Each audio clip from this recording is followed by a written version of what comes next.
Hi, my name is Al Morinaka.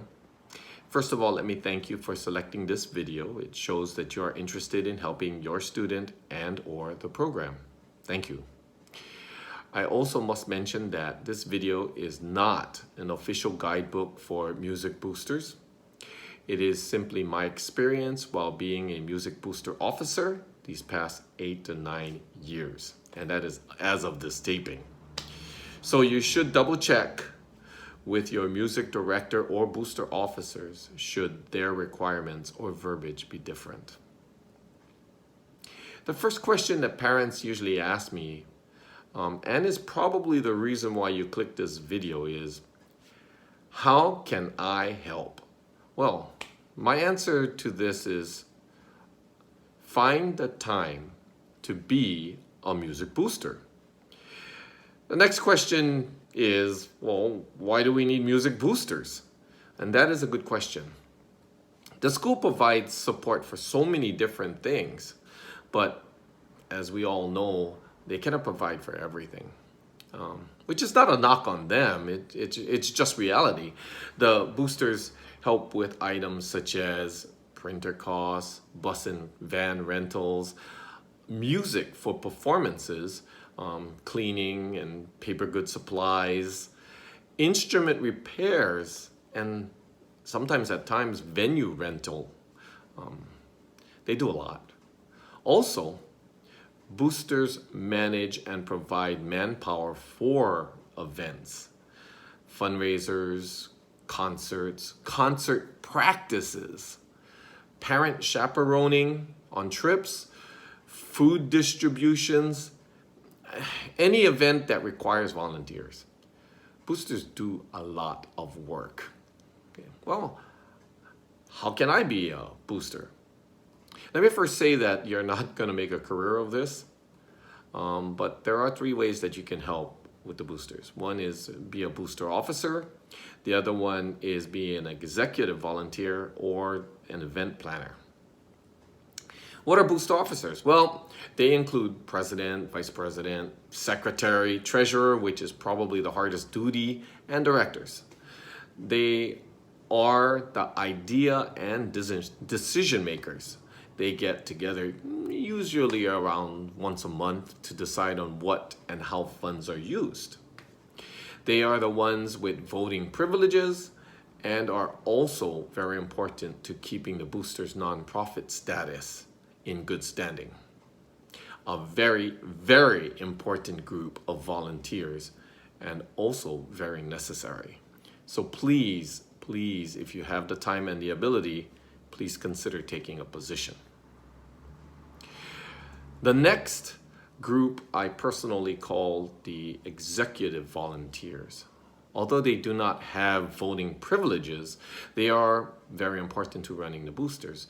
They are a devoted number of parents and volunteers who help with ideas and also spend time making sure events and fundraisers run smoothly. Usually they are our event volunteers, which leads me to event volunteers. These are volunteers who volunteer their time so that events such as concerts and fundraisers run smoothly. They are usually attending the meetings and work primarily with planning the event. They also help with gathering parent support if it is needed. The bottom line for the boosters is that it is a group of devoted volunteers who have some time to offer and would like to stay involved with helping the program improve. I also must say on a personal note, unlike what people might think, it doesn't require a lot of time or effort, but please keep in mind when you decide this, having more volunteers means more ideas and less work for just one individual. Hey, well, that's great, Al, but I still don't have any time to offer, but I still want to help. Okay, what can I do? Well, that is a good question. So I've come up with three options. One is donate your skill, financially donate, or donate an item. Okay. So let's say that you have a skill that you want to donate. So you tell the boosters, hey, well, I'm a baker, or I'm a seamstress, or a carpenter, artist, van or truck driver. The more skills that you share with the boosters, the more that they can use the ideas for the future. So don't be shy, show your skills.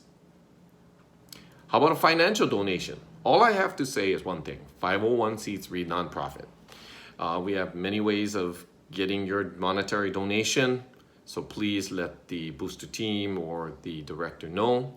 Even small donations are appreciated, so don't hold back.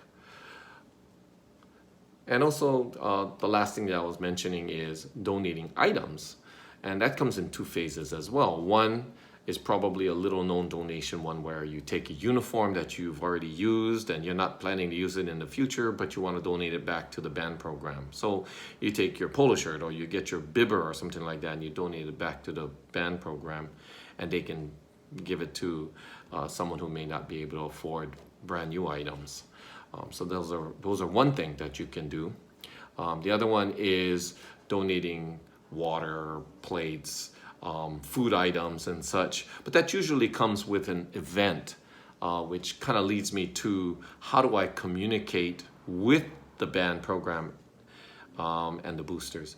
Well, the director will probably have some means of communicating with you, so always keep that in mind. And I usually say this: the band director's calendar or decisions is final. Okay, so whatever they say is what you have to do. But if you want to try and keep in contact with the boosters, they may have some fun social media option that you just need to load in, and we can kind of communicate that way. So check with the band director and the boosters regarding that. So once again, I thank you for giving up your time to watch this video, and I hope it was at least a little bit informative. And please remember that any volunteers are always appreciated, but they are also always needed. So remember that. I am Al Morinaka, and thank you very much, and please be safe. We'll see you later.